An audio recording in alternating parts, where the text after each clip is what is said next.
Today, we're going to talk about why willpower doesn't work, and you'll walk away with some practical tips that you can use right away if you choose to make 2026 the year that you're not relying on willpower anymore. You're taking these alternative routes that kind of work a little bit better. Have you ever tried to build a new habit, like only to give up after a week? Most of us think that all we need to do is try harder to get more motivated, right? We'll finally break our bad habits or start good ones. But let's be honest, motivation fades and willpower goes right out the door alongside with it. And if this sounds familiar, you're not alone. Welcome to another episode of the Creative Life in Motion podcast, where we don't wait until we reach our goals to be happy. We fall in love with who we are being along the way. I'm your host, Karen Wilson. Science shows us that we only have like a set amount of willpower in us per day. Every time something comes in front of us, we have to make a decision whether we're going to interact with it, whether we're going to ignore it, how we're going to do with it. And every single time one of those things comes across our plate and we have to decide, it hacks away at our willpower because of the fatigue. Now, let's face it, if you're tired, are you going to have the motivation? Are you going to have the motivation or the willpower to get yourself out of that state and do something? The thing that you said that you were going to do that you're not doing because you're lacking willpower and motivation. We have to be honest about this. There are so many distractions out there. We didn't have this 30 years ago where we're constantly connected to our phone, constantly connected to our devices. We used to just go to work and come home and be disconnected from work. Now we're connected 100% of the time if we want to be. Our brains weren't meant to hold all that capacity. Have you ever noticed that sometimes you'll have a day where you're completely fatigued at the end of the day, but you did nothing physical? It was all brain work. And maybe it was like a deep dive on the internet. Maybe you were recording videos, answering social media messages, then maybe watching some YouTube videos later on. And you're just so tired that you could just fall asleep on the couch. Your body aches and you're sore. That, my friend, is decision fatigue. It's too much stimulation, and it's impossible to have willpower or motivation with that. All you want to do is go to sleep, and your body probably needs to sleep. Think about the New Year's resolutions, right? The first week of it. Oh gosh, I kind of have grown to despise New Year resolutions, but I still make them anyway. I still like to do something to improve myself every year. It's kind of like human nature. I think I just grew up doing that. I don't know. What do you think about resolutions? But maybe a resolution, like for example's sake, is to wake up early. And so for the first few days, you feel excited about it. You're jumping up at the sound of the new alarm that's set an hour and a half earlier so that you can crush out all those to-do items that you want to do to better your routine. And by the third day, that snooze is starting to go on the alarm. And then there's a new habit forming of hitting the snooze button. And then slowly but surely, you just go back to the old way of what your body knows to do. And that's just to not get up early.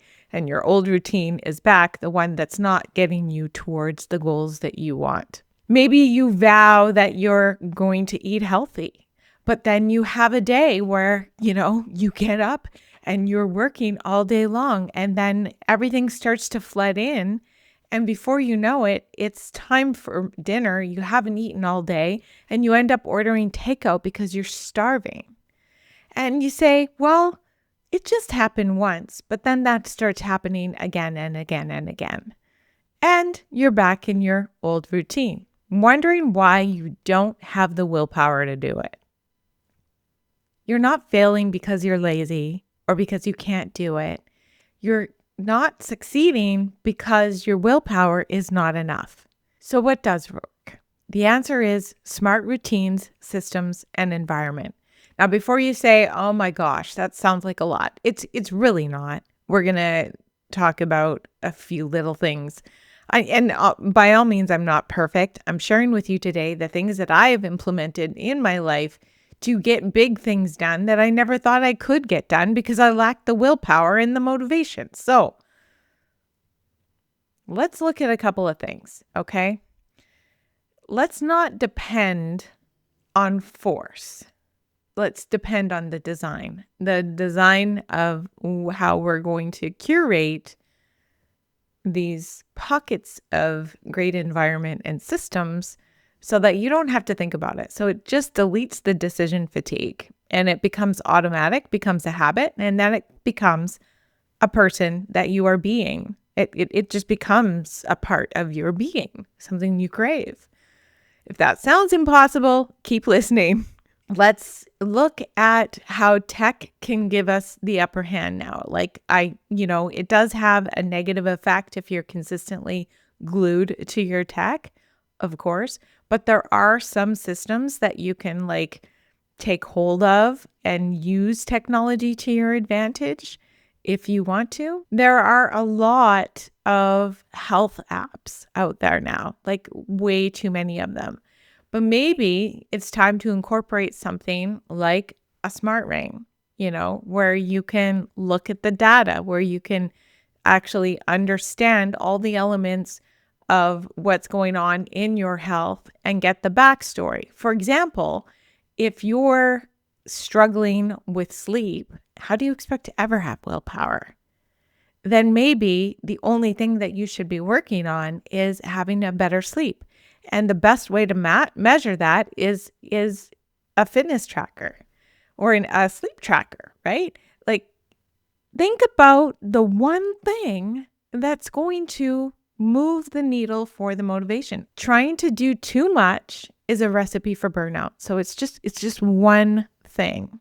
I want to dive a little bit deeper into the environment part because I think it's really, really the biggest game changer that you can take with you into 2026 is setting up the space. If you haven't already, I would love it if you read Willpower Doesn't Work. This has been by Benjamin Hardy. This is a book I read back in, I believe it was 2020, and it just bang, it was like an aha moment. He goes deep into a lot of different things in here about willpower, but the one that spoke to me the most was environment. And I sat and I reflected on all the times that I feel like I put myself in an environment of success. So one of those times was when when the kids were little and I would have to go get up and do my exercise first thing in the morning. And I was training for a half marathon. And I always felt really, really bad because I'd have to go to work for 8 a.m. And I felt bad that I had to get up so early to get my run in that I'd wake everybody up in the house. So I got into this habit of sleeping in the clothes that I was going to run in the next morning, like when I had to work the early mornings. You might be asking, well, why didn't you run after work? Because I kept not doing that. I tried to do that. So instead of continuing to fail, because I was too tired by the end of the day to go for a good quality run or even to want to run. And I also felt guilty that I should be at home making dinner for the kids that were coming home from school and all of that stuff. All of that was holding me back from having continual success. So I thought, well, it's a better way to create an environment of success to sleep in my run wear. And don't worry, it was clean. And then get up and leave. And, nobody would know I was leaving. I was nice and quiet. I wasn't rummaging around. And I wasn't trying to force myself to do it at the end of the day. What happened was more continuous success. I put myself in the environment. Another example that I had was the opposite. So, of quitting something, I wanted to quit smoking, and I had set a date. I'm going to quit cold turkey. So this would be releasing a habit that no longer serves me, right? So this is the other set of the scale. You also need to create an environment for that success. So I thought when I first quit smoking that I was going to be able to just sleep it off. Well, it didn't work that way. Instead, I got very anxious, like a hamster running in a wheel, and I couldn't sleep. So I would go to the gym, a non-smoking environment, and I would walk or run on the treadmill. And then I would go to the mall, a non-smoking environment, and I would wander around if I wasn't working. Work was the hardest place to be because there were other smokers there. So I would just isolate myself and put myself away from the environment of where I felt my weakest. And it took me months to be able to get out of that shell. Eventually, I had a job where, I wasn't in contact with smokers. It took me actually about 6 months to even step into an adult establishment because I knew I might smell smoke. And you just put yourself in those areas so that you can succeed.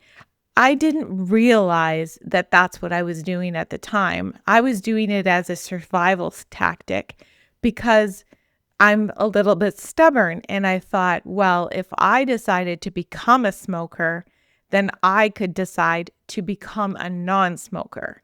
And I'm not going to let my body tell my brain what I wanted to do because it was basically my body's releasing the addiction. And so I did it cold turkey. It was hard, but it was also the best decision of my life. And that was over 20 years ago. I haven't touched a cigarette since. And the reason why I haven't touched a cigarette since is if I have one smoke, I'll be a smoker again. And I know that about myself. So use the clues that you know about yourself to set up an environment for success for yourself. What does that look like for you? Another thing that I find that has been a really helpful willpower provider for me, if you will, has been stacking a new habit with something that I already do. I used this tactic in 2021. I had attempted to write a book quite a few times in my adult life. And I finally decided, like, this is the time that I'm going to write the book. I have to write the book. And I'm just going to sit down every day and I'm going to write at the same time. Now, you might think that I did absolutely nothing else, but that wasn't the case. I had a job to do. I had a life to run. I had a dog to look after, a husband, all these other things. So how am I going to fit it in? I decided that instead of going directly to social media, the first thing I did in the morning was I had my coffee with me. I walked into my office. I turned on some music and I did the same thing every single day. And within 90 days, I had the book written, edited, and published, self-published on Amazon. And I usually spent about 30 to 90 minutes per day, depending on my schedule. But it was a stack. The coffee in hand was the trigger. And I'd also have my bottle of water, and so was the music. When I was done that, I would go for a walk. And as I was out walking with my dog, usually, I'd get all of these new ideas or ideas that would stack onto what I had written, that I could sit there and I could voice note, not sit there, but walk there and voice note, so that I'd have this continuum on the creation that I was making. That was a great habit if you don't have a book on your vision board or your goal list this year. Another example of this would be after I brush my teeth in the morning, I'll meditate for 2 minutes. And you put those two together, right? And so it's after this, I'll do that. And that's a system that's going to start to lock in this trigger of your brain. Instead of relying on willpower, you're relying on the repetition, the feeling, the habit formation, the feel good. You have to make sure that you give yourself rewards for doing that. Maybe sometimes the rewards are an oxymoron to what it is that you're trying to do. So maybe you're trying to not go to social media first thing in the morning. Maybe you're trying to just like feed yourself first. So brush your teeth, meditate, and then check social media. It'd be bonus points if you didn't check social media until after 8 or 9 o'clock in the morning, or even longer. Maybe go a day or two without checking social media. Would that be nice and quiet? Would that be different? Would that be hard? Maybe that's a question you might want to ask yourself. Is that something that I could do to create more space in my life so that I don't have decision fatigue from just the input of everything? Something to ponder on, right? Something to think about. You have to recognize when you hit your goal. You have to recognize and celebrate with something so that your willpower and your motivation is getting rewarded. Because a lot of times when we're doing things to better ourselves, to make us better humans and in our eyesight, or maybe for the world, nobody really sees what we're doing when we're alone. Nobody sees the quiet work that we're getting done when we're trying to improve ourselves. So nobody's going to come and pat you on the back and say, job well done. If you ever notice, like, if you think back to being in school and you handed in your homework, your teacher was always rewarding you for that, right? Or maybe not. Hopefully you had a teacher that rewarded you for handing in homework, and maybe you didn't hand in homework. I don't know. It's just an example. But you get that reward. You get the, thank you, the excitement, which is why a lot of us turn into people pleasing as adults, is we like to feel like we're giving. We like to feel that reward, that recognition. We want to be seen as humans.